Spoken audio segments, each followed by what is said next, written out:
এখন থেকে বাড়িতে বসে মোবাইল অ্যাপের মাধ্যমে নির্বাচন করা যাবে দিনমজুর ও নির্মাণ শ্রমিক ও সাধারণ মানুষের সুবিধার্থে আনুষ্ঠানিকভাবে চালু হলো ডিজিটাল লেবার চক অ্যাপ।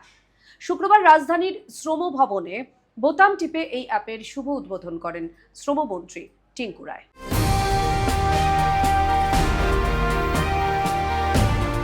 শুক্রবার রাজধানীর শ্রম ভবনের কনফারেন্স হলে এক বিশেষ অনুষ্ঠানের মাধ্যমে ডিজিটাল লেবার চক অ্যাপের সূচনা করেন শ্রমমন্ত্রী টিঙ্কু রায়।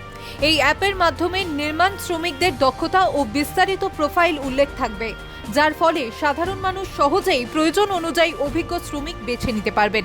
অ্যাপ উদ্বোধনের পাশাপাশি শ্রম দফতরের জেলা ও ব্লক পর্যায়ের ইন্সপেক্টর ও আধিকারিকদের নিয়ে পর্যালোচনার বৈঠক অনুষ্ঠিত হয়। বৈঠকে নির্মাণ শ্রমিক কল্যাণ প্রকল্পের কাজের পাশাপাশি বিভিন্ন এলাকার ভৌত লেবার চক নির্মাণের বিষয়েও আলোচনা করা হয়।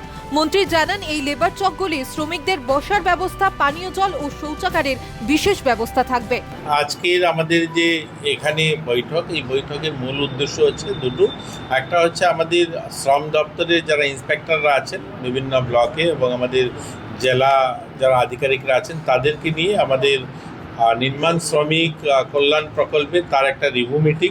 আরেকটা হলো এই নির্মাণ শ্রমিক যারা তাদের জন্য লেবার চক নির্মাণ, অর্থাৎ একটা হলো ফিজিক্যালিও চক নির্মাণ করা হবে, আরেকটা হলো অ্যাপসের মাধ্যমে যারা আমাদের শ্রমিক যারা আছেন তাদেরকে সুবিধা পৌঁছানো, অর্থাৎ তারা যে কাজ করেন, যারা আমাদের লেবার সংগ্রহ করেন, যারা তাদেরকে কাজে নিয়ে যান, তারা যেন মোবাইলের মাধ্যমে তাদেরকে খুঁজে নিতে পারেন। এবং বর্তমানে উদয়পুরে লেবার চক নির্মাণের কাজ শুরু হয়েছে।